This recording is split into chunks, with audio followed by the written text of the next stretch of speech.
media or deceit. Shut up, shut the door. Government media bent you over like a whore. COVID-19 84, COVID-19 84, COVID-19 84, COVID-19 84.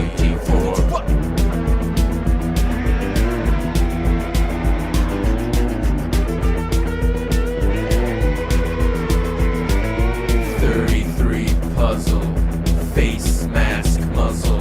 I'm going to my grandma's house. Shut in, shut up, cover your mouth.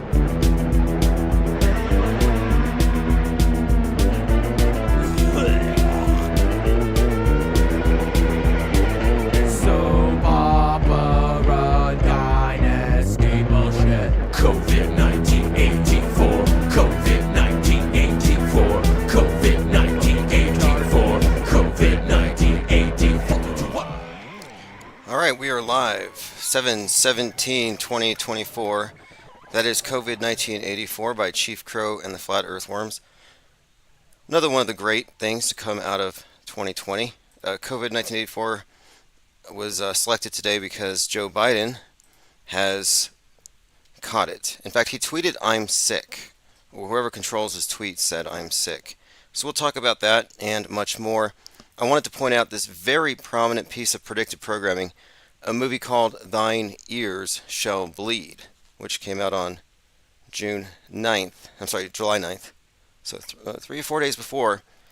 If you had gone to the theaters, you might have seen this massive, bloody Trump ear on a movie poster. Just another example of what we call here programming, predictive, concurrent. What they're doing is they're saturating your field of vision, your periphery, your frame of reference. They're saturating it with ideas, with images and narratives conducive towards getting you to accept whatever psyop they perform on the world stage. And what we saw the other day, last week now, was a magic trick. You know, like David Blaine. It wasn't a staged shooting where some innocent got killed. No, the people behind Trump were all participants. It's that big of a psyop, and it's totally achievable if you understand the history of psyops in America. And just going back to some of the big ones like 9/11, imagine what you could do with total control of media and 88 separate mass casualty terror drills going on concurrently. There's nothing you couldn't accomplish with a cast, with crew, directors, and that level of control over a set. You could turn a city, essentially, or city blocks into a closed movie set. And Hollywood does this all the time. It's really no different. All right, phones are open. There's a new number, and it's the old number. The number is 505-510-4226. We're going back to this one because Blog Talk Radio has failed us again. Gremlins chewing through the wires. It just seems like ever since the Trump head wound, which we were expecting and weren't surprised by, I haven't been able to access their phone system. And it's on their end. They say something in the recording that implies we cannot connect at this time. You can call customer service, but no offer of a refund. So I've decided I'm just going to cancel it. In fact, I was doing that right now as we speak. So cancel premium service, done.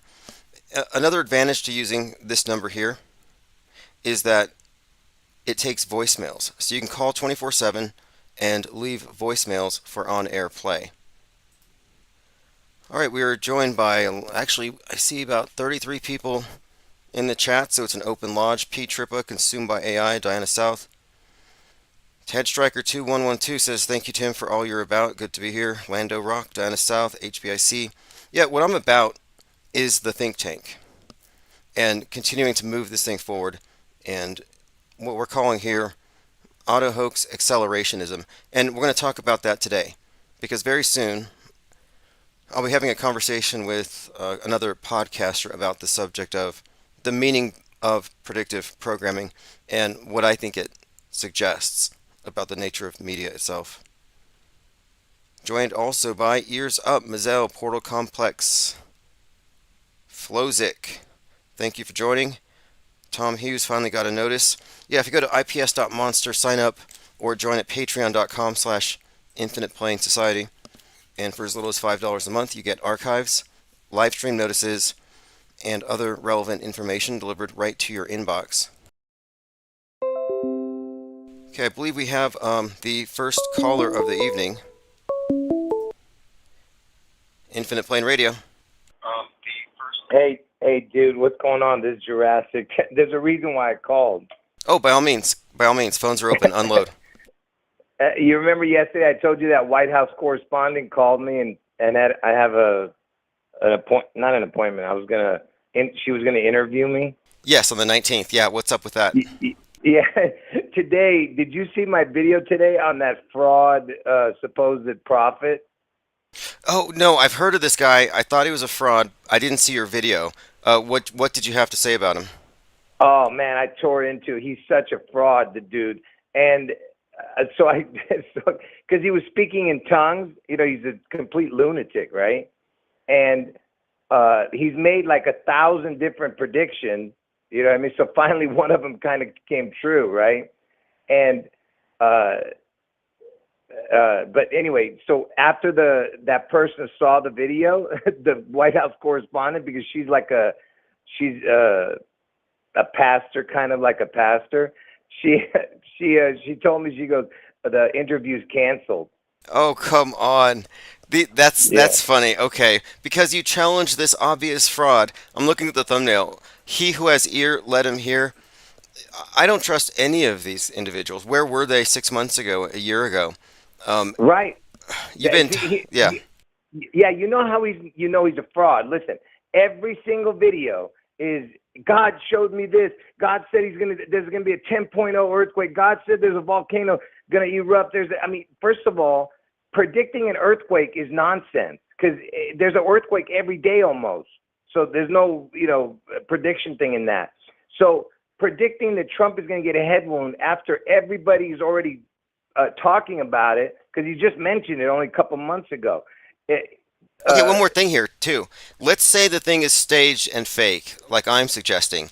I don't think God is going to give false information to a prophet and tell him it's going to be a real thing. In other words, God's not participating in the psyop. So I don't think these guys speak for God if what they're saying assumes the reality of what the media is presenting. I don't buy it. Right. Yeah, exactly. And so so every day he has a different prediction. Every day he has a different, God told me this, God showed me that, I had a vision of this.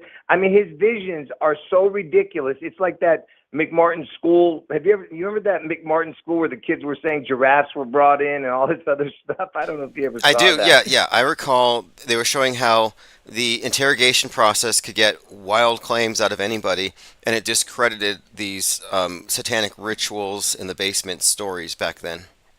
Yeah, and so this dude, first of all, saying that Trump is going to get a head wound when after everybody's already mentioning it, Tucker's mentioning, everybody's mentioning it already, that shows nothing. So predicting that is nothing. So where do usually people get shot? In the head. So that prediction doesn't mean anything either by you saying that.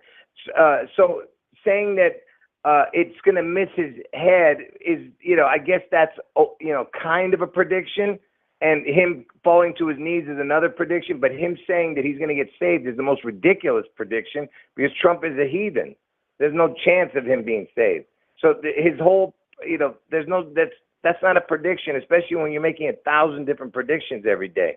And there's something else he didn't predict. He didn't predict that an innocent person would be getting killed in the background. He just focused on Trump.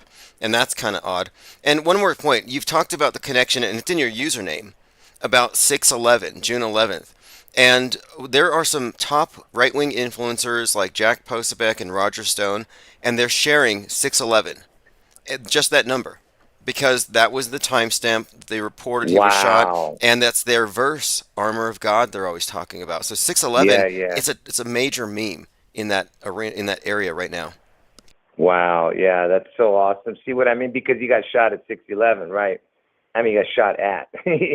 Anyway. But anyway, so I did the video, and the lady canceled the interview. Well, what a softie. To be honest, what a softie. That was an opportunity Really too bad, but what a questionable person being affiliated with the White House Communications Agency. There's some shady people Right. there.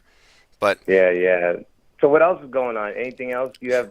well, okay, I'm more in line with what you've been saying about how this is some kind of a setup, like they're teeing it off for the big one. Because Hmm. you've highlighted Iran before, but one of the points I want to emphasize today is the movie "Thine Ears Shall Bleed" was just released a couple days before, and it looks like Trump's bloodied ear. So they projected the image of the ear already out there, which suggests that this is not the one eye patch head wound, the big one. This is some kind of a. I'm thinking that you might be right on this. Is what I'm saying.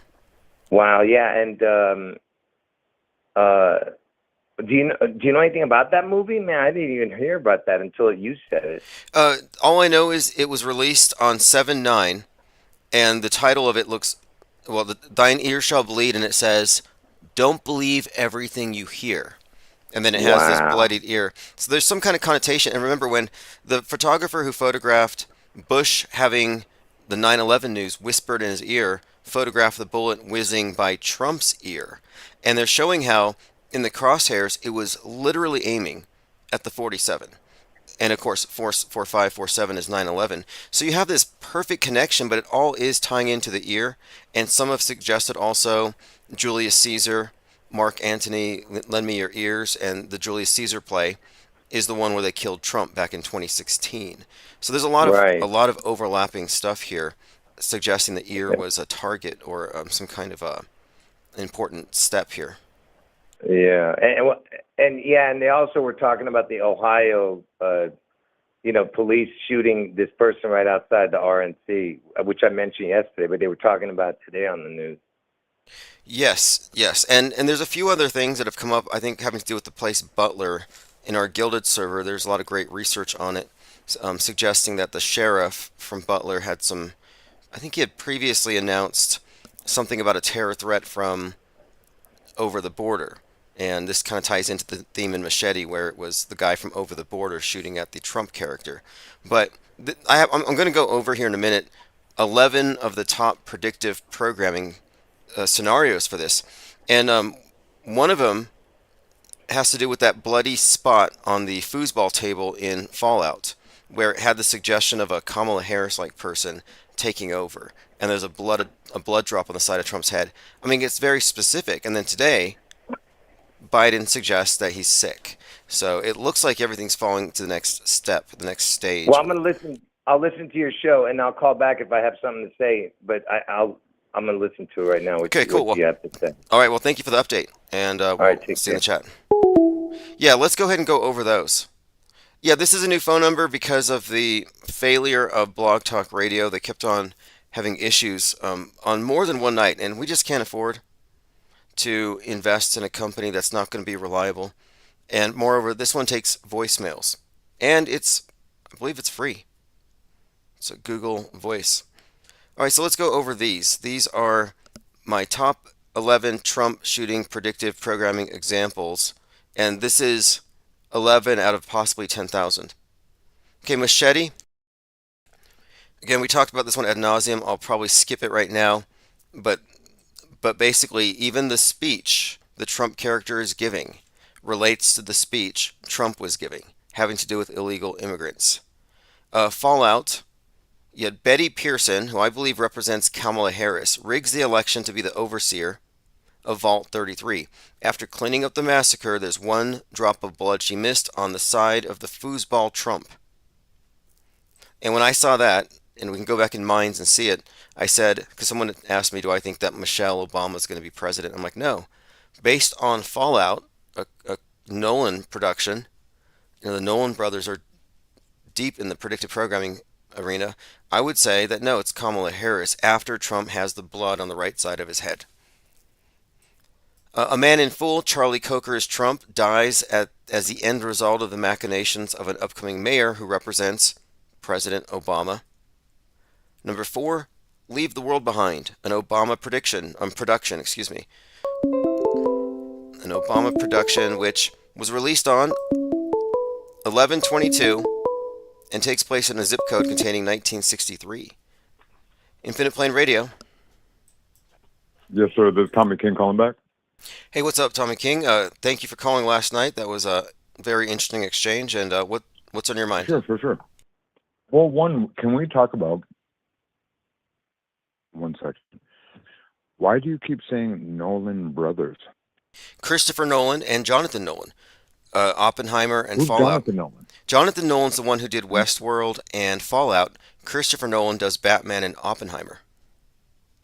And there's another one. The other Yeah. Nolan, I think his name is Matthew or something. I have to double check. But the other Nolan was a hitman whose code name was Oppenheimer. Okay. Okay. Hold on. And I do apologize for your show's annoying. I just jumped in now. So you're gonna tell me you're hitting me with, because I'm a movie dork. Like I can spin with movies all day. You're gonna tell me. I do remember Nolan being on the Westworld season 1 when I'm like looking at that horse turn in with the threads and whatnot. Maybe there's a Nolan name. I gotta recheck, but I'm having a tough time believing you with the Nolan brothers. Are we sure? Because the way you say, you have the confidence as like it's the Wachowski sisters. Yeah, yeah. Here we go. The third Nolan Okay, brother. we have 100% confirmation. Here's Go the ahead. confirmation. Matthew Nolan Okay. is the third one. The sordid past. This is from How Stuff Works. Of the third Nolan brother. Okay. Matthew Nolan, born in 1968. You may know Christopher Nolan has a brother named Jonathan, who's also co-written films like The Memento. But the third Nolan brother was a hitman with the code name Oppenheimer. So yes, three of them. Three of them. Wait. Okay. Where do we get the source of the hitman part? No, and before we get any deeper, I'm with you with Christopher Nolan. Okay. Now I know Christopher Nolan wrote Memento, and I know that movie is super old. And so you're telling me the other Nolan co-wrote it with him, or one was the director, one was the writer? On that one in particular, I think one he was one was a co-writer, but Jonathan Nolan's behind Fallout, and I believe Westworld. Okay, and is Fallout the new Kevin Hart video game remake movie, or am I like getting glitched? Well, yeah, Fallout is the one with the America far in the future. Amazon TV show. Yeah, Amazon after TV show. yes, Amazon TV Amazon, show. exactly. Okay, and Borderlands. I'm thinking of Borderlands. Oh, Borderlands. So I there's can a new yes. movie coming out called Borderlands. That's a video game movie. Oh, cool. Is it And, another that's nuclear? Eli Roth. Okay, and this is another Fallout one. Oh my, another one. You know what this is, right? But it's directed by Eli Roth. It's directed by Eli Roth. And if you look back on Eli Roth, he shouldn't make almost a PG-13 video game movie. Eli Roth should only make hard R, explicit gore porn. How Eli Roth came to the game is in movies, is through gore porn. Oh, like With, Hostel, and Yes, Jigs. gore porn, yes. Hostel was shocking. Eli Roth is Cabin Fever. Eli Roth is fucking goddamn it. He had a trilogy. He had a big. Eli Roth is actually very. Now he's not Jigsaw, is he?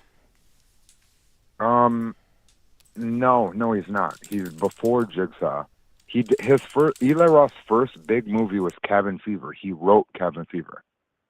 I'm pretty sure. If you're typing, check my nerd status out to make sure I'm not, because I hate coming on here and I'm spitting it from the porch. Okay, well, Jigsaw, for everyone's Eli reference Roth, here, was the Spierig brothers, not Eli Roth, the Jigsaw series. But no, Eli Roth did a number of. He did Cabin Fever. His first movie. Right.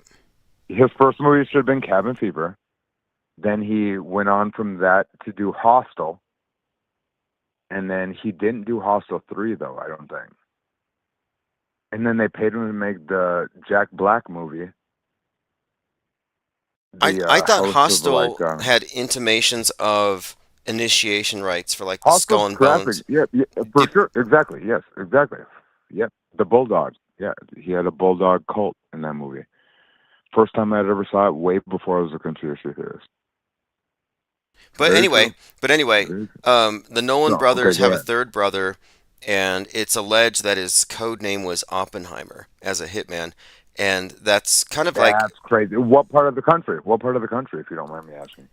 um, I haven't dug too deep into him. I just saw the Okay. name Matthew Nolan, and I followed up on the rumor, and I What? checked Snopes and Newsweek, Okay. and it says here I don't You know if didn't I check don't. Kiwi Farms? You didn't check Reddit or Kiwi Farms, Tim? No, I try not to. I don't check Reddit. Every time you go to Reddit, you become 1% more Antifa.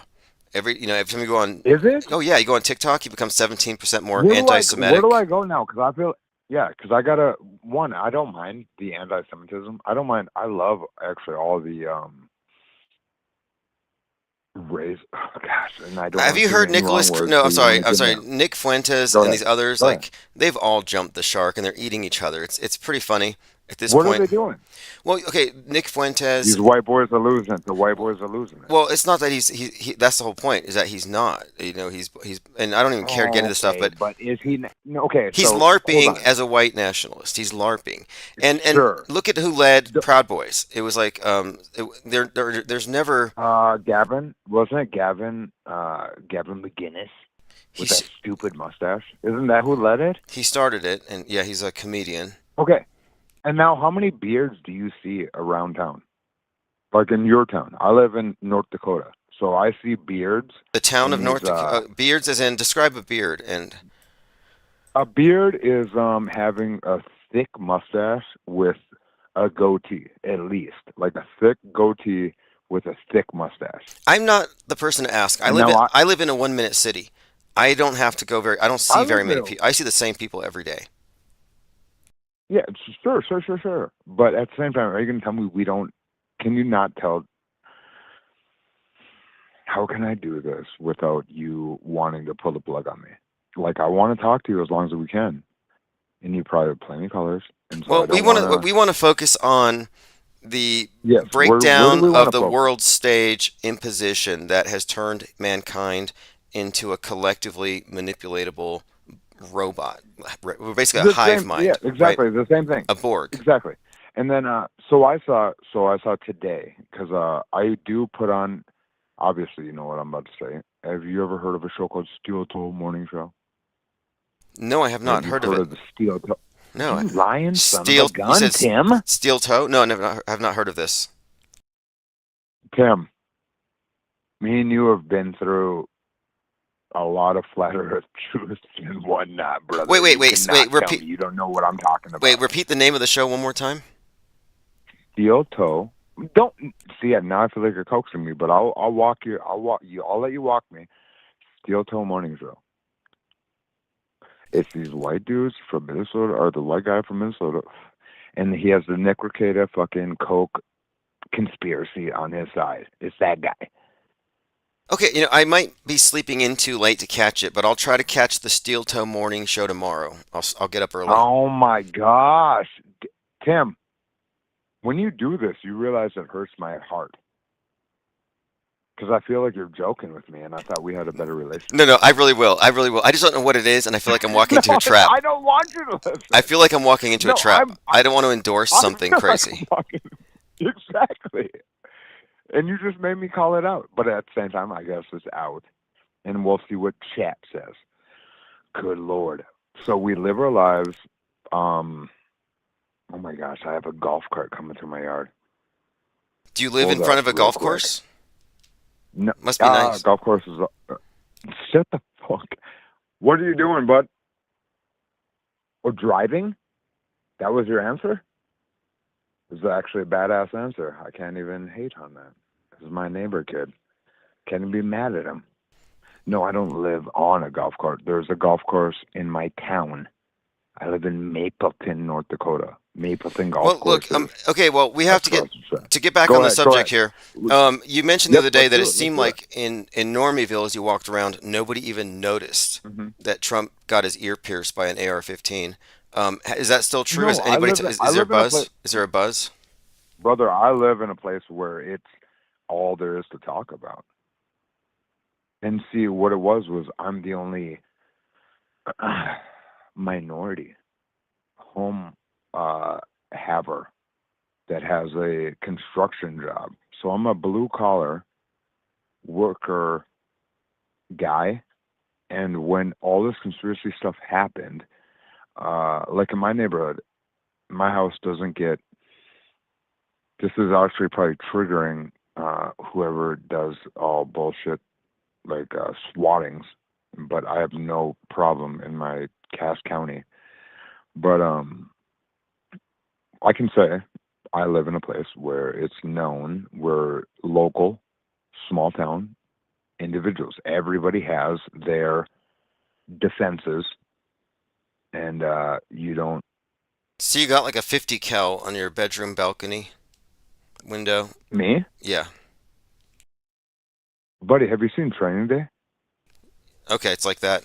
Well, Yeah, okay, so well, it's easier. It's easier if you look like a guy like me, and then you like walk around like you're Vin Diesel from Fast and Furious, or whatever his name is in Training Day.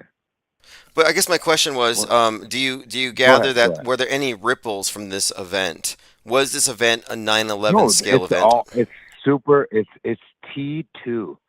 What should? Boom. We just had there's a monster truck revving its engines right now up the Very nice. road. Well, hey, look, I'm I live in definitely T2. I live in T2, meaning Trump number two. He's coming back. No one thinks it's not. Am I wrong? uh probably not, probably not. But I guess what I'm Okay, and you're wanting to kick me off. You're wanting to kick me off, and I know. well, that's Go because ahead. we're down to 42 minutes, and we want to get through the 13 top predictive programming lead ups to the Trump head wound that we used as a predictive basis. The spoiler alerts that we've been discussing to show people that the media is not what they think it is. Appreciate the call. I have another caller coming in. We're testing out a new phone system. Appreciate the call, Tommy. Didn't mean to hang up on you, but I had to swap out callers. Hey, what's up, caller? Hey, how's it going? Very good. Thank you for calling. We're testing out the new system, and it has a pretty good way of moving from call to call. Uh, I see that. Absolutely. I just want to say that, that this, in my opinion, like the first thing I noticed was the reverse 9/11. So this happened at 6/11. Okay. So, Yep. and that was my first initial red flag was that, and then after that was just how theatrical it was. Okay. So I'm trying to base this off of a very surface level assessment of, I don't want to dig too deep, but this theatrics that I witnessed, and it seemed like I don't know if you've ever been to like a theme park or a Disney or like a Universal Studios, but it seemed to me like specifically like the SWAT people, the people who had like the more militaristic type uniforms with the helmets and stuff, the guys who ran up on the stage after the shot was fired, those people seemed very like very rehearsed and theatrical, but it didn't seem like a real military response or real, you know what I mean? It Agreed. seemed very, so I was like, that's very weird.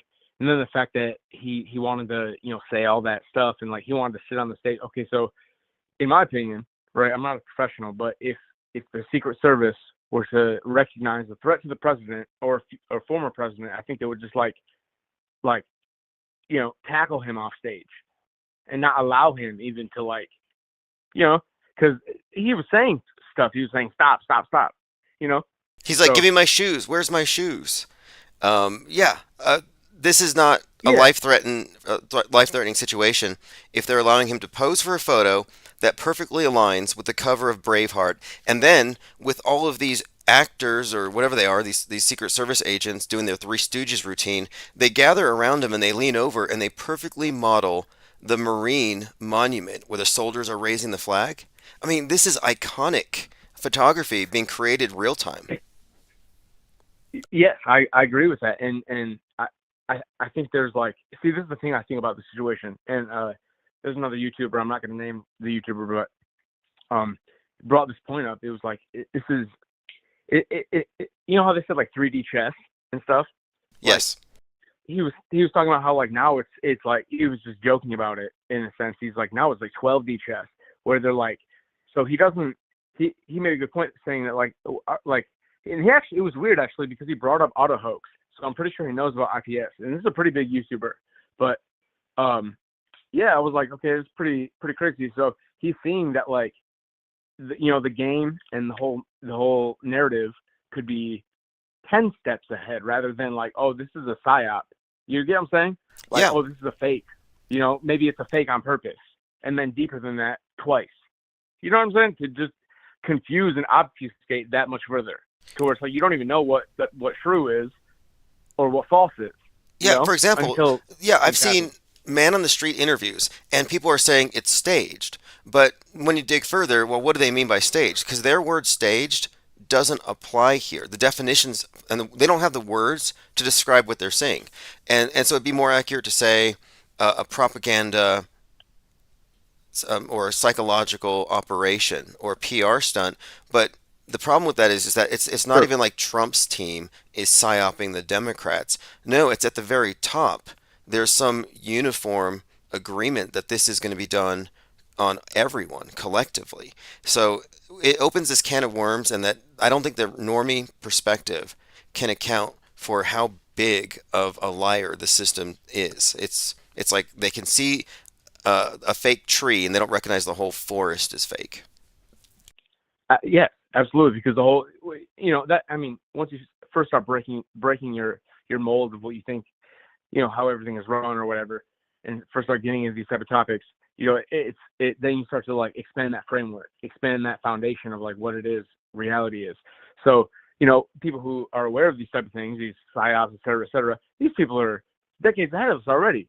So it's like these dribbles of information that we get in these, this theater that we witness to like fool the average person, because that's what it is. They don't care about people like us, because they don't care if you figure it out. Because just like the movies, okay, well, all these people love movies. The average person likes a certain movie stuff that these people have crafted. Hollywood's crafted a certain type of movie and a certain language, a certain cadence, all these things have been studied like in detail by Hollywood.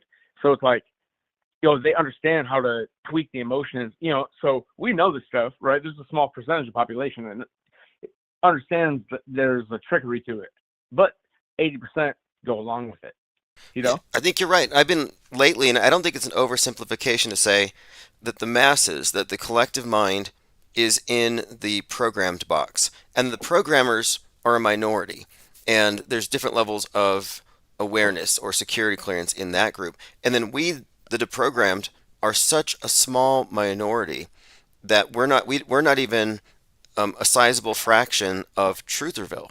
So they don't care that we notice. That they don't care. But perhaps they do. Maybe they're doing some damage control.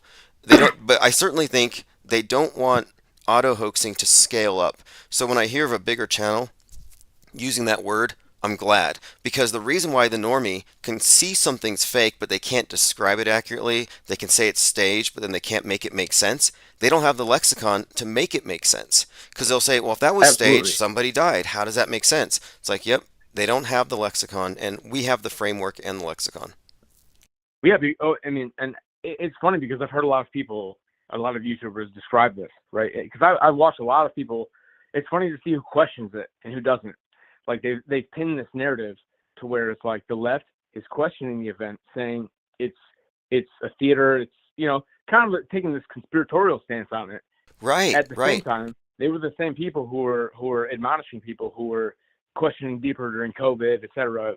But it's just human psychology. They play us because, even on the right, there are people like that. Once you attack the framework of a person, then you start to get these visceral responses to where it's like, okay, I just deny you, right? So you go against my agenda, but what I believe is going to shake me to my core, so I cannot accept that. So now you're going to be the enemy to me. So like, people like us who question, and people who listen to this channel who question deeper, it's very, I don't know. It goes back to COVID. You made a point here, though, that it's funny how there's been this reversal. Well, now it's the left wing finally being conspiracy theorists about a shooting. And a lot of them are saying, Yeah. why is Trump wearing that ear badge? It's so unnecessary. And there are so many memes going around of lefty types wearing big masks and face diapers, and they're captioning it, Trump's ear badge was so unnecessary.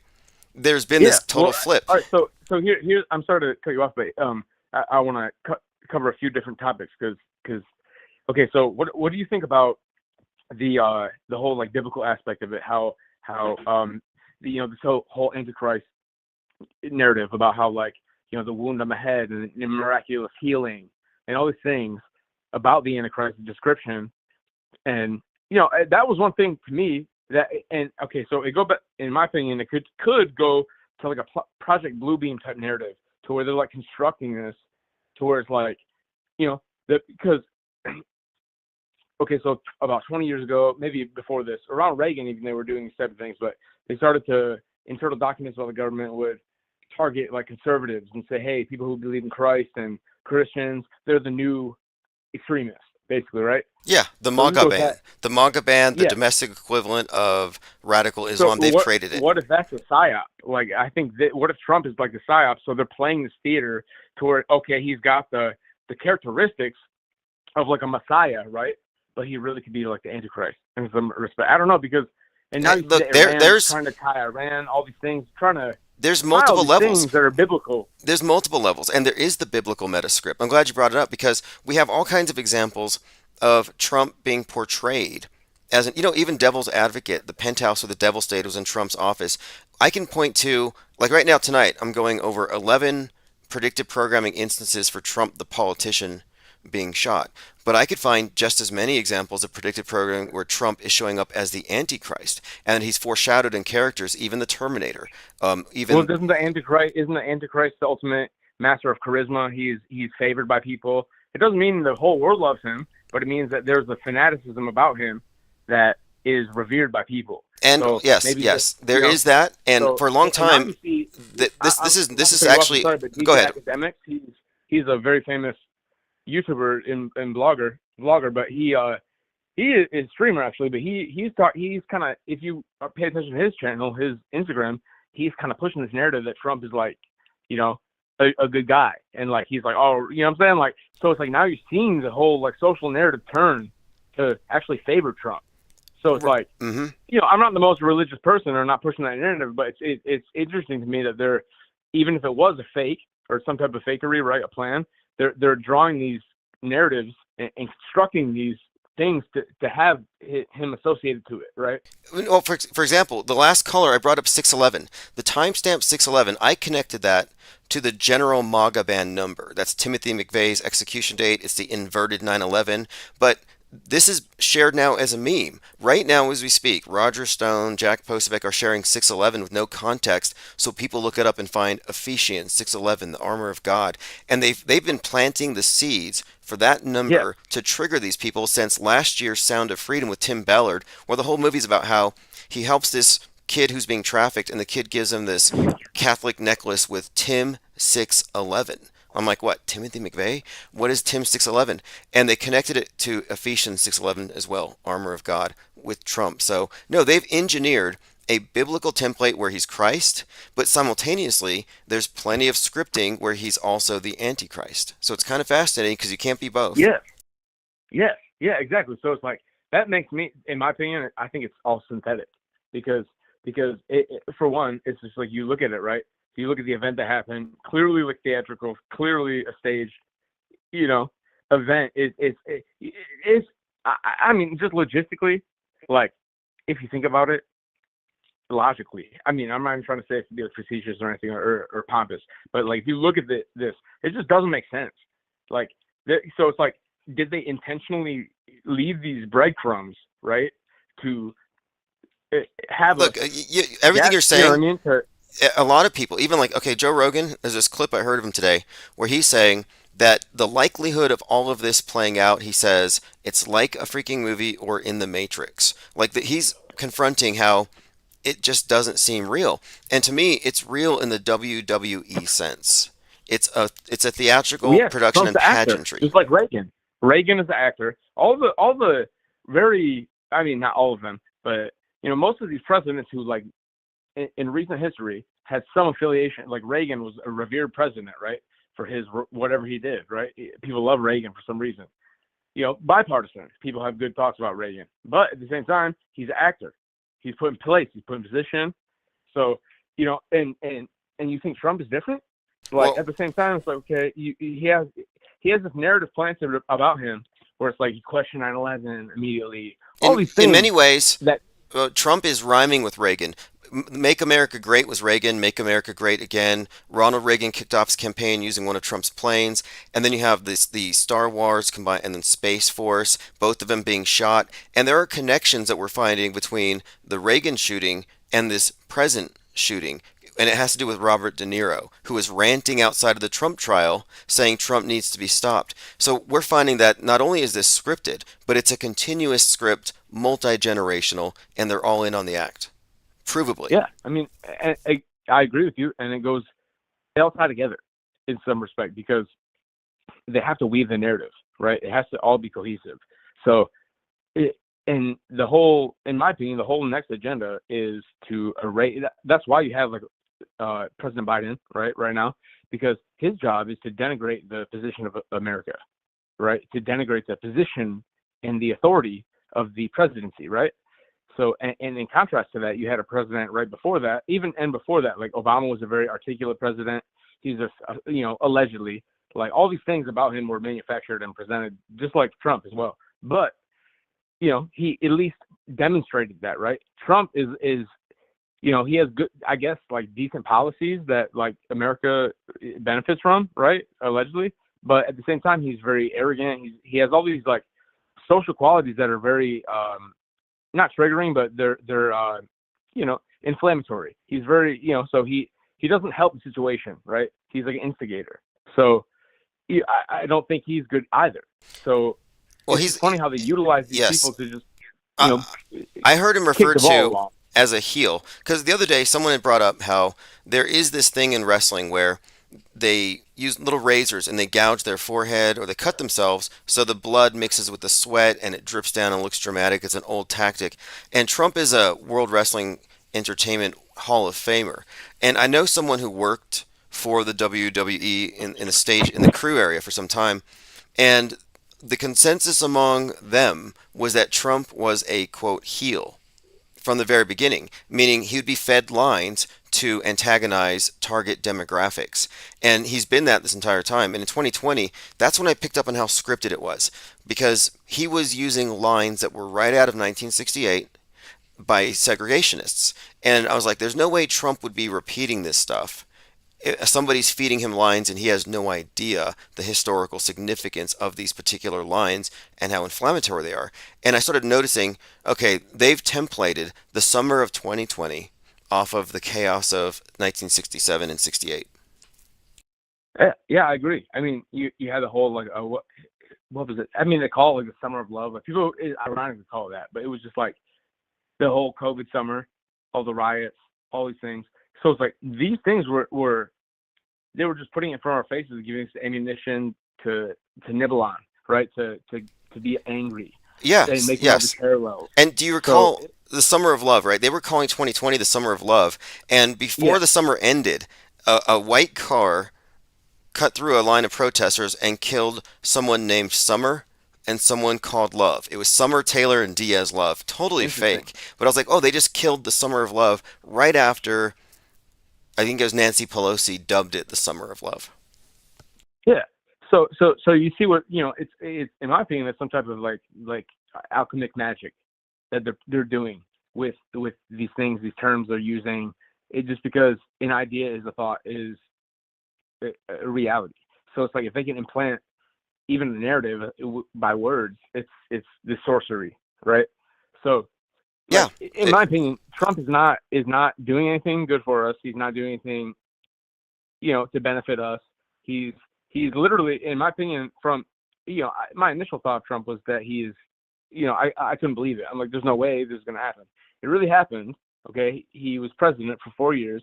Then they utilized him to distract from. Think about just what we could have in the vacuum of his, existence, right? If he was not the center focus, what things could we have focused on that could have benefited us? What things how many resources were utilized to investigate him that could have been used to something positive, right? That's the whole point of him, is to waste resources and to waste attention and get people upset. He's literally just not like some type of Trojan horse variant. Like he's just used to gather energy and just waste energy and Trump suck up all is, the stuff. he's the destroyer. He's the iceberg that sinks the Exactly. Titanic. He's the planet killer asteroid. He's the Terminator. He's the nuke. If you look at the metascript, Trump is Abaddon, Apollyon, the destroyer in the abyss, looking over the wreckage of 9/11. There's all kinds of symbolism in all these psyops where Trump is, yeah, he's a man, a TV star playing a role, but no, the role he's playing is a historic personage with all kinds of stories attached to it.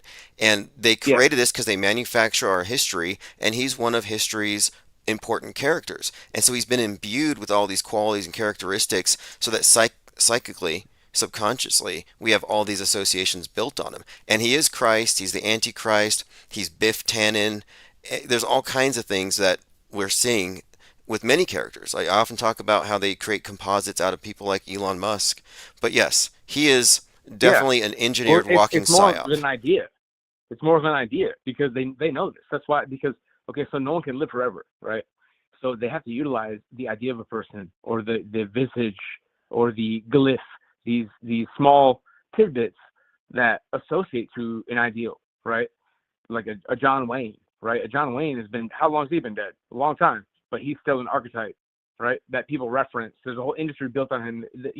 People make money off his name still. So it's like, Yeah, yeah. they understand Alex this power. Jones just called him. He said Alex Jones said Donald Trump is John Wayne, and yeah, there's a power in that. Weird. I didn't hear that. Yeah, he said it yesterday. Just side note.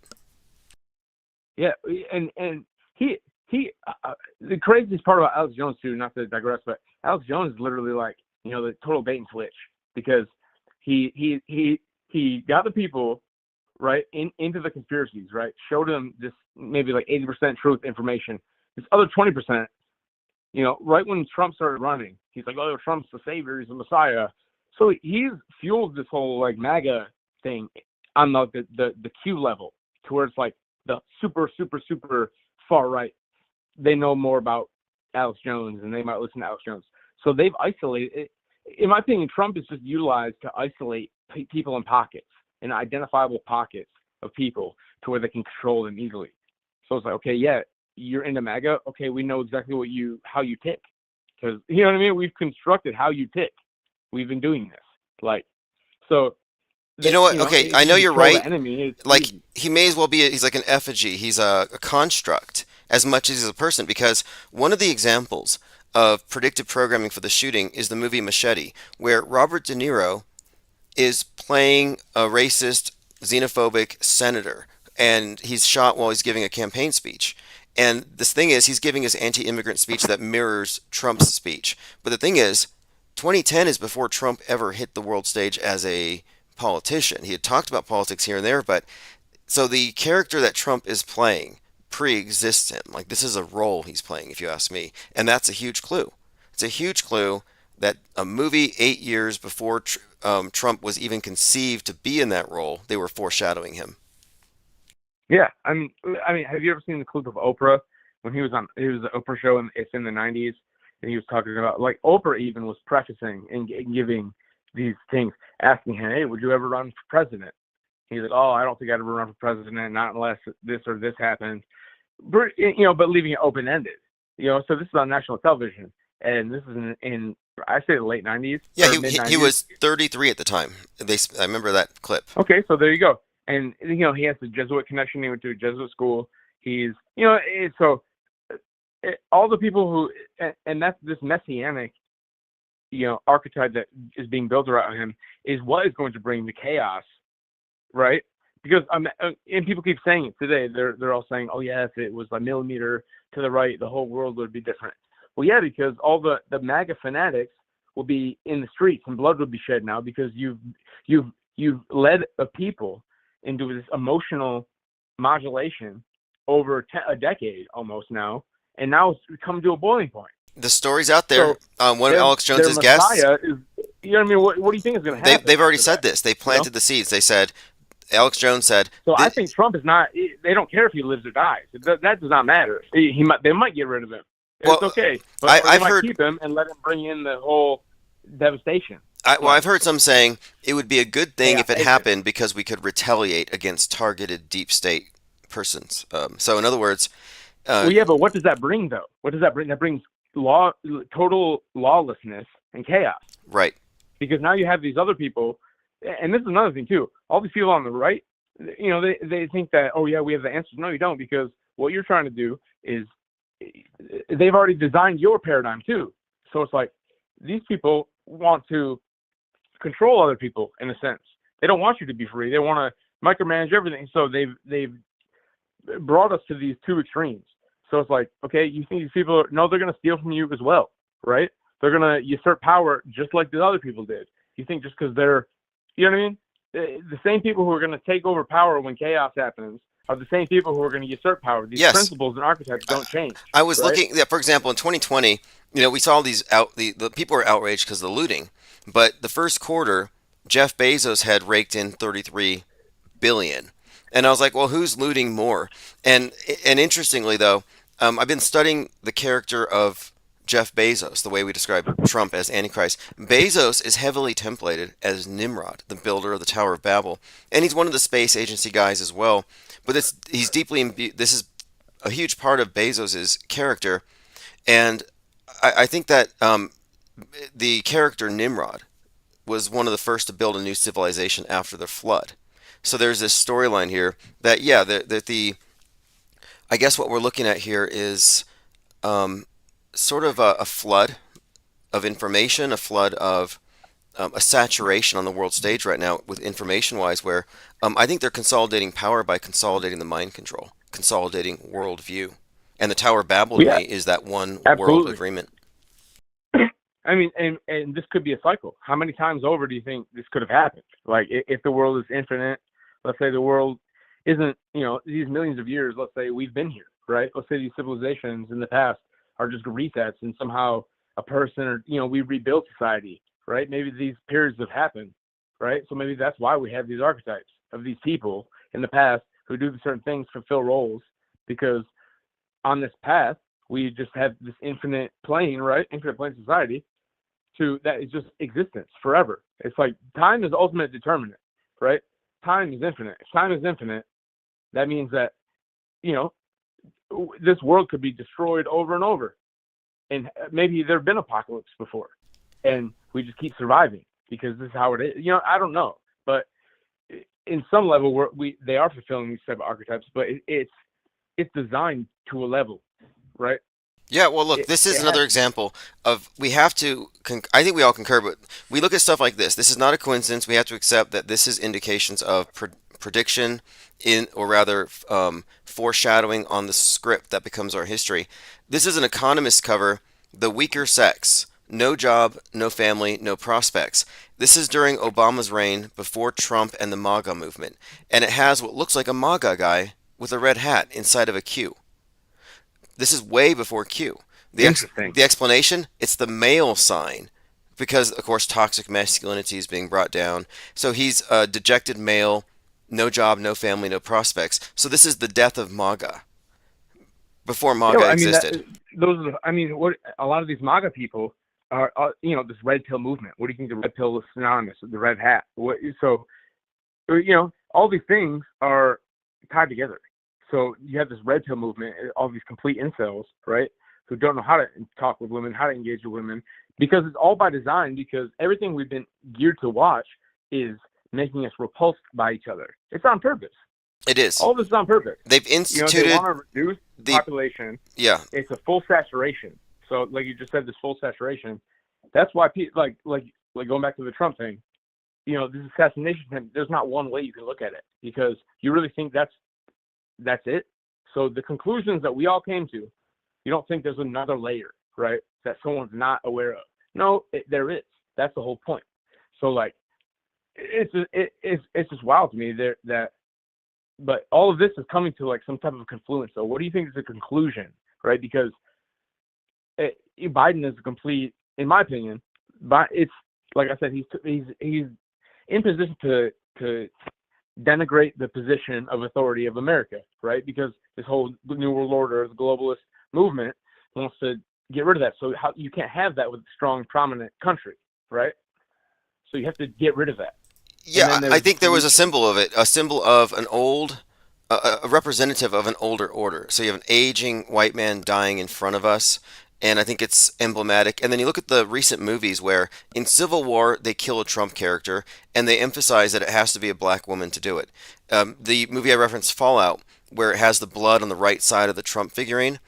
Betty Pearson is like Kamala Harris stand-in, if you ask me, who rigs the election and takes over Vault 33. And I can name half a dozen Netflix shows like DMZ, Demilitarized Zone, where we're being conditioned for Kamala Harris. If you just go by the predictive programming, so that's where I form my basis. That's the crazy part. They're already discussing it. I was literally just watching some news. I think it was like MSNBC or Fox, right? And it just came up after I was watching something on YouTube. It just pulled up, but they were talking about that. They're talking about how there are already people right now calling for Biden to like step down, right? Like now, and after the whole assassination attempt is really just like beefed up. What it's so difficult to say, and I think that's like the whole point is they want us to have this theater to this ultimate like focal point. Well, as long as we're discussing the details and the nuance and trying to figure it out, we're talking as though it's assumed to be true and random and not scripted. And this is exactly where they want us. Truth or chicken feed, multiple shooter stories. People are getting all kinds of distracted with all these purposefully planted misdirection narratives.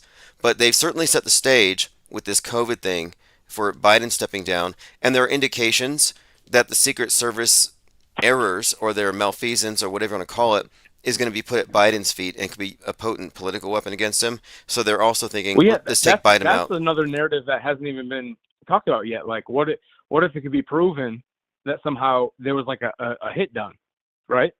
So now there's this whole, there are some people talking about that right now. So this whole thing goes in like 20 different directions.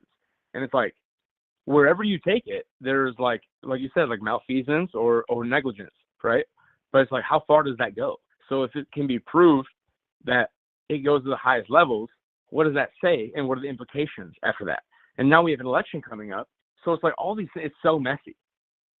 It is interesting times. And you know what? One Eye Jacket pointed out that he's glad this happened because it was getting kind of boring. And me too. I'm like, okay, well, let's organize a mass space station sighting because there's nothing to do. Let's just start attacking the infrastructure of the Lie World Order. And now we get this. They just totally, it's a domino. And I want to say one more thing too. I think about 5 days ago, maybe 6, within the last week, I was watching Trump did. You could look it up. There was Trump did an interview with. There's some economic people. He's very very rich. He's a billionaire, and I think he's Indian, but he's a big crypto guy. But he interviewed Trump. They did like a Zoom thing or whatever. But they were talking about how Trump said that he would release the John F. Kennedy files, right? And he said that there were some people that, like, during his presidency said, hey, that's not a good idea. You shouldn't do that. So he didn't do it. But then he said if he gets elected again, he's going to do it. And then now what happens? So, and you can look it up if you would like. It's on the internet. But you just look it up on YouTube. But okay. And that was literally within like the past week. So he was already proof he can't lead this association with Kennedy, and he talked about that releasing the files, and then within that week he just has that 5 minutes left, right? That's not a coincidence. Not a coincidence.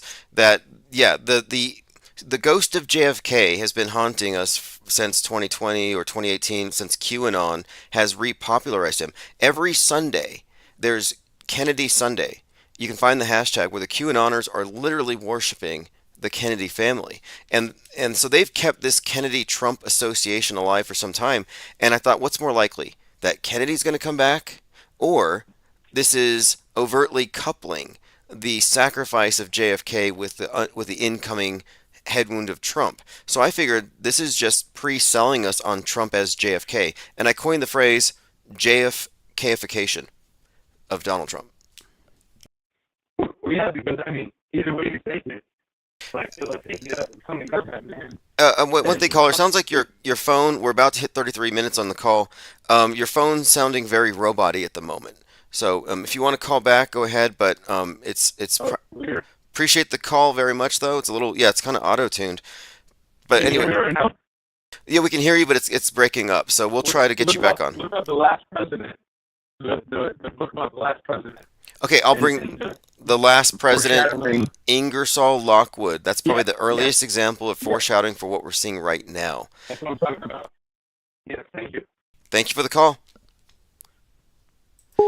Unfortunately, we kind of had a technical error there, but otherwise, fantastic call. Appreciate it very much.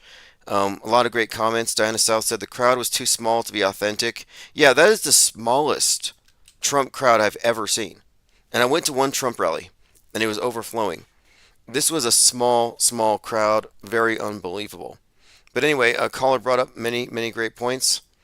And let's, because, yeah, the mainstream media true believer does not have the frame of reference to understand what they're seeing.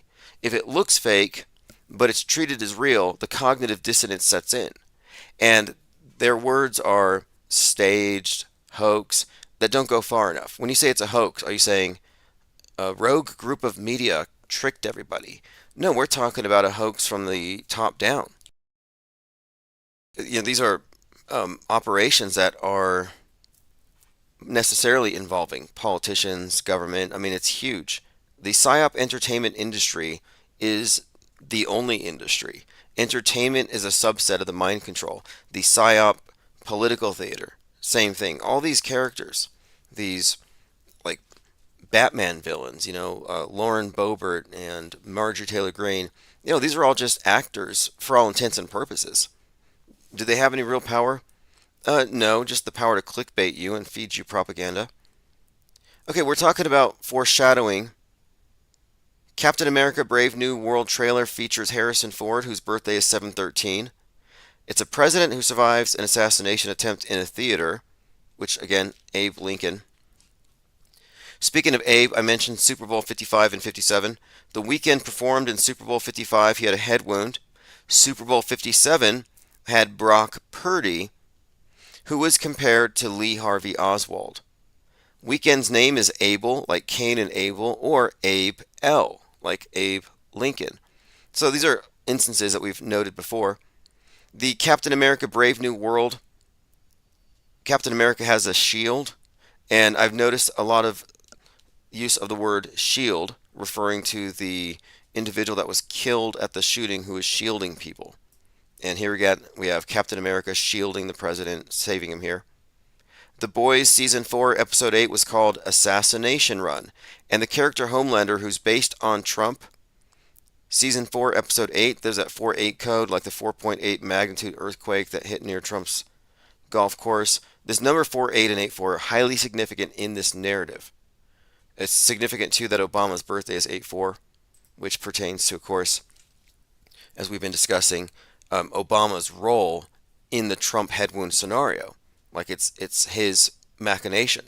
And that's why A Man in Full has a Trump-like mayor that brings down the Trump character. That's why Leave the World Behind has the references to the JFK assassination. But anyway, here you have it, his bloody face. So this is the Trump character, and he's got blood on his face. And it's called Assassination Run. Now, it wasn't his assassination, but someone else's, but similar themes. Here's a big one. Photographer Doug Mills photographed the 9/11 whispering in Bush's ear, also photographed the bullet whizzing by Trump's ear. You see the common theme? The ear. And there's a number of meanings we talked about the other day, but for the most part, I want to point out that you have a 9/11 and a presidential assassination connection, or a politician assassination connection. So the 9/11 is also evident on Trump's hat, the 4547, which gives you 9/11. And then this is comparable to Richard Drew, an AP photographer who photographed RFK as he fell to his death in 1968, and 33 years later photographed the 9/11 falling man. A photograph which was purchased by Elton John, Rocket Man. Kind of a side story that Elton John's into snuff. But the connection there is Richard Drew photographs an assassination and a 9/11 event. So you see the connection between these photographers and the overlapping parallel situations. And there was someone else. I don't have the name off the top of my head, but I don't have him listed here. I had it the other night. Who photographed the shoe being thrown at George Bush, and he also a shoe thrown at him. Then we have the Atlantic, number 10, the Atlantic, with the clipped ear. Colin Rugg pointed out, just in, Trump confirms a chunk of his ear is gone.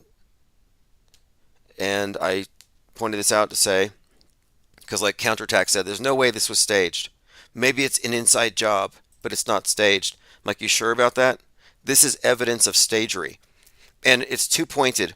It's too voluminous to say it's the result of eerie coincidences or a supercomputer or the universe somehow manipulating events to communicate messages. All kinds of mystified explanations for predictive programming need to go because we know the facts of how it works. It's an advanced form of propaganda that combines the techniques of marketing, subconscious influence, and PR stunts. This is a public relations magic trick.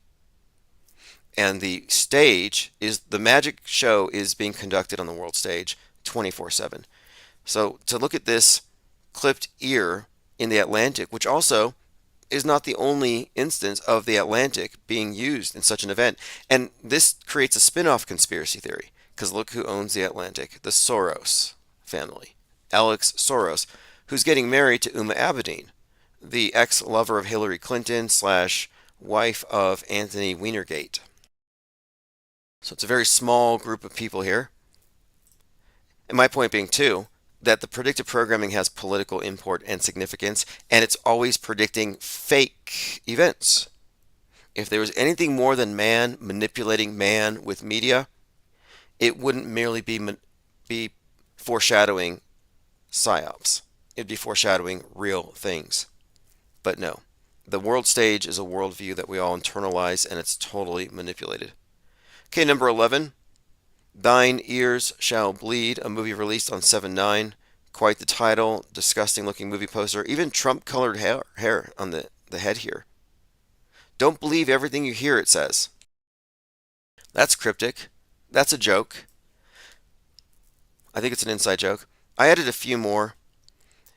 Trump's his Truth Social avatar looks like the Braveheart face, and of course they reenacted the Braveheart cover, the movie cover, in that scene, and the flag over his head had the blue on the top left, just like here. It perfectly aligns.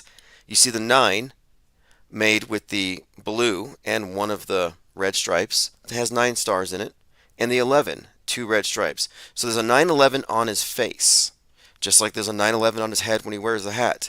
And the blue is where he got his head wound, as we were predicting. We were 100% expecting this.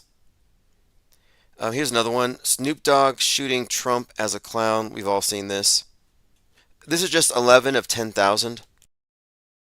11 of 10,000 references to this individual, to this personage, to this character on the world stage. And to me, the most fascinating aspect is the Robert De Niro connection, because, look, this is how we know, too, that we're right. Why would we be looking at Machete, a crappy movie from 2010? Who had time to watch that between Trump's head wound and now?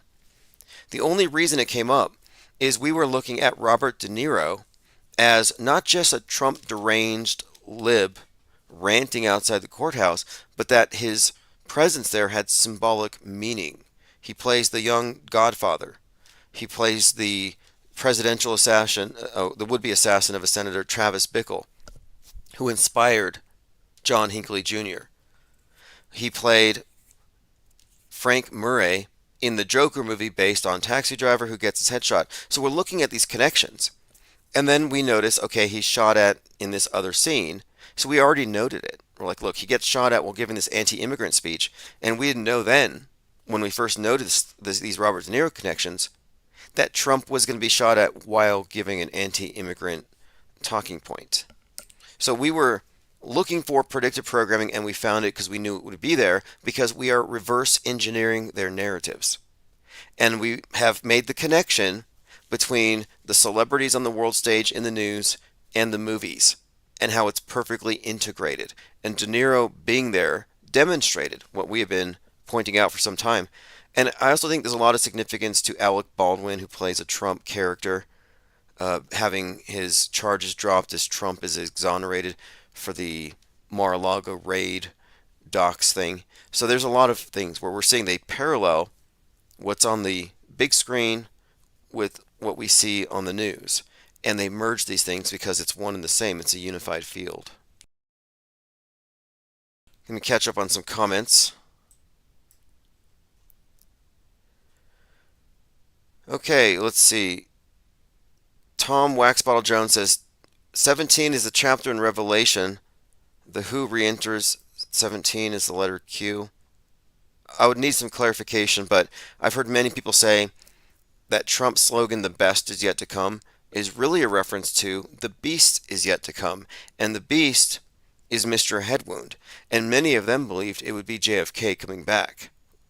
But now I'm thinking, no, Trump is now the beast. And speaking of the beast of the sea, this all ties into the nuke theory, the destroyer. So it adds on to that. Trump as the destroyer, as the beast, the Antichrist stuff, and of course QAnon worships him. So they're actually worshiping the beast with his miraculous head wound. In fact, I had this meme that I made months ago. Actually, a year ago. I made this meme last year on 11/22, and it was, let's see if I can pull it up. I have so many. It had Jim Caviezel as Christ on the cross with Kennedy's face on it. And it had some MAGA soy jacks with MAGA hats pointing at him, saying something about, or reciting the Revelation verse, that the beast has come. And I was just making the point that they were going to Dealey Plaza to worship the beast. And they're so deceived. It's hilarious. And here they are, worshiping Trump. And again, I have to point this out. This is one of my favorite examples of predictive programming. I neglected to mention this one. The Trump Signature 45 whiskey glass. For someone who doesn't believe in drinking, a teetotaler, why would he put his signature on a shot glass? There's a pun here. You can also get his mug shot on a glass. His mug got shot. So here you have Trump with not a live, but a literal, real bullet. Like, very strange. They were selling this for years. In fact, they sell this at his whiskey bar. I think it's strange. If you did one of these for JFK, people would find it offensive. Or a Lincoln one with a bullet in the back of it. I mean, what are they thinking? Okay, moving on. We have 5 more minutes. I want to say thanks to the callers. Appreciate the insights and, of course, the additional information and perspectives. And I'm always interested to see what people in people's circles think about this stuff. We talked about Oppenheimer being the code name of the hitman brother of the Nolans.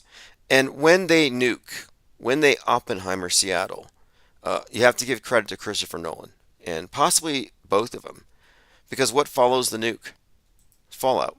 And fallout will be the next reason for the lockdowns. I have plenty of predictive Look, now that we know that we're right, and we can accurately ascertain what's to come using this as a predictive model, I have a list of things that you can start looking out for. Here's some world stage spoiler alerts. There's going to be lockdowns because of fallout. That's pretty much a guarantee. There's going to be some kind of blackout. It may be limited, but it's going to result in an internet lockdown for mind viruses. So everything we went through in 2020 in our commons, in the air that we share when we interact in public, how they regulated that, it's going to happen in cyberspace, which is another commons. And there may even be something that ties into space junk regulation and also controlling that. It's all correlated. Inner space, outer space, circulation, low Earth orbit. It's all part of the mind war because the space program has always been about worldview and mind control. And outer space is a metaphor for the space between your ears.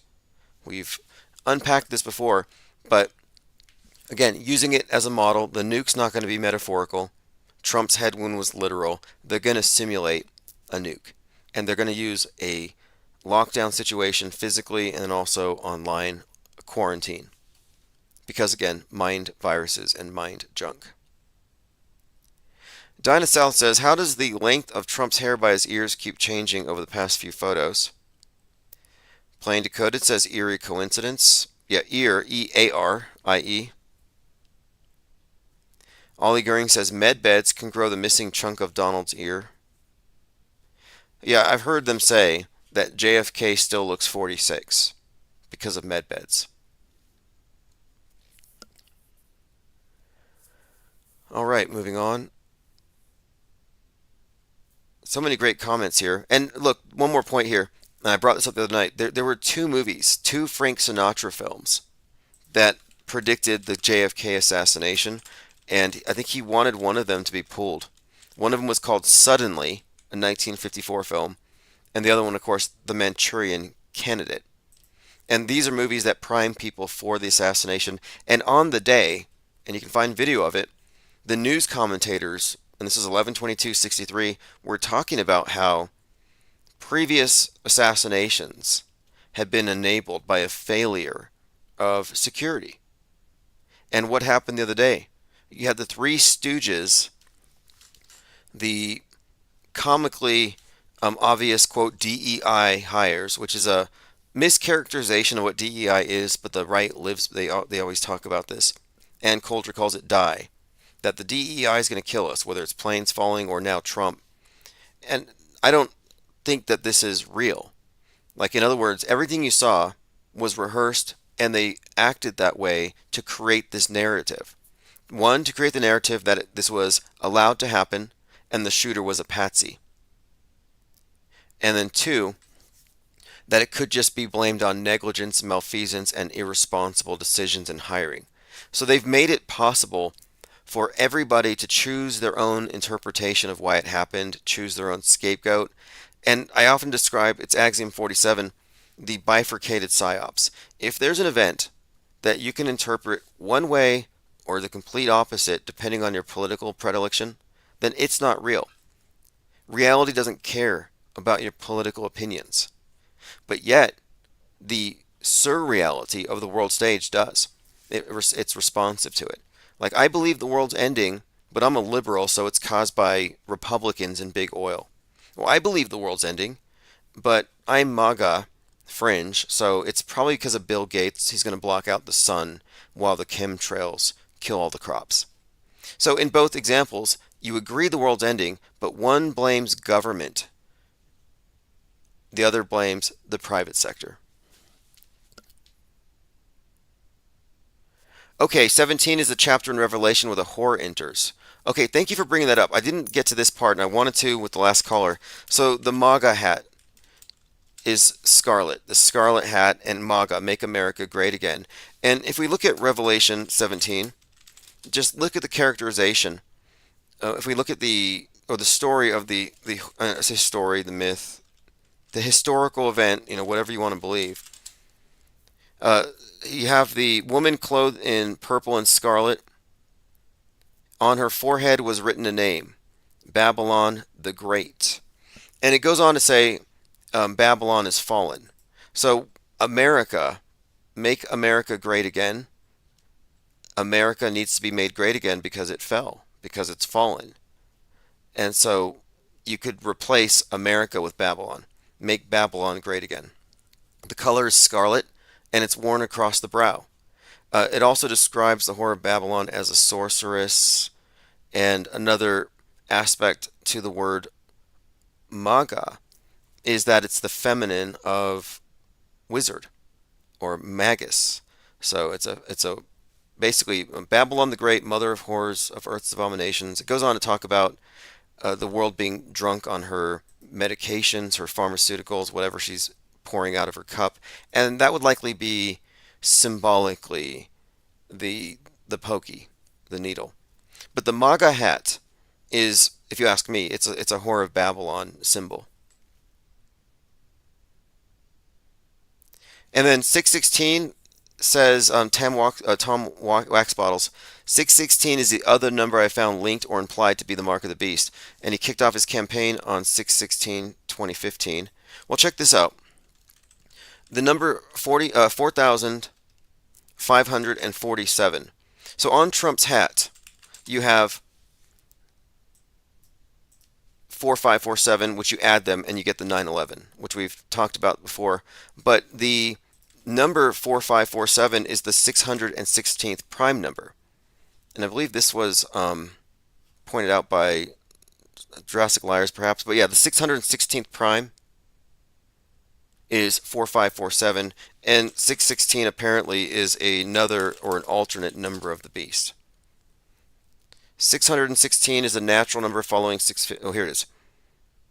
A fragment of Papyrus 115 gives the number 616 out of Rev 1318. So anyway, you have a lot of symbolism encoded into the hat, into someone who was pre-scripted to have an Antichrist head wound. So just going back to what the caller and I were talking about, that yes, there is a biblical layer to this story. Absolutely. Did we get through all of my top 11 picks? I believe so. There's certainly many, many more. In fact, there's probably 10,000. And this all reiterates, I think it reinforces our perspective that, yeah, we're looking at a manipulated worldview done through the mechanism of entertainment, which is really all propaganda. And it's part of a metascript where they tell the story in broad strokes, and anything that operates within that fictional universe gets a pass. Not everything, not every filmmaker is consciously feeding the zeitgeist with the same symbolism, but a lot of them do just by imitation. But the big movies, the big productions, the things that everybody see are the things to pay attention to. So you look at these popular movies, Harrison Ford in a trailer being shot at, in a trailer released just as Trump's being shot at, with multiple connections. Multiple connections. That's what we coined the term concurrent programming for, to explain the stuff that happens real time. Okay, I do have to leave. We'll continue tomorrow. We'll have a lot more time. Thanks to the callers, thanks to the commenters, and you can call at any time and leave a voicemail for on-air play. That's 505-510-4226. And if you want to subscribe to the newsletter, it's free, or you can join Patreon for $5 a month if you want to support the channel, and you will get archives sent to your inbox. I send links to all the different platforms. You can get it on all of the podcast platforms, by the way. Speaking of which, I'm suing Spotify. After I get a trial date set against Google YouTube, I'm suing Spotify for the same thing. We have some developments on that as far as the IPS versus Google YouTube thing going. And it's ongoing, and it's going to be not delayed, but this is just their system. It's not like it's being delayed for any particular reason, but we don't have a case management meeting until Halloween. So it was supposed to be next week, but it's going to be Halloween, which just gives me time to build my case, because when I go to that case management meeting, I want a laundry list of documents that I'm going to subpoena, of individuals we want to get testimony from. So I'm going to create a monster of a case out of it if they don't settle before. So it's a win-win situation. I would love for this to go to trial. We could open a number of cans of worms, and the other defendant is going to be doxxed in the discovery process of Hunter Biden versus Garrett Ziegler very soon anyway. So everything's working out in our favor. But anyway, thanks everyone. Appreciate the calls as always. And again, leave voicemails if you want to, and I'll be playing those live. This is Chief Crow, Auto Hoaxer GTFO. I'll put a link below. Again, sign up for the newsletter. You don't want to miss the next few days.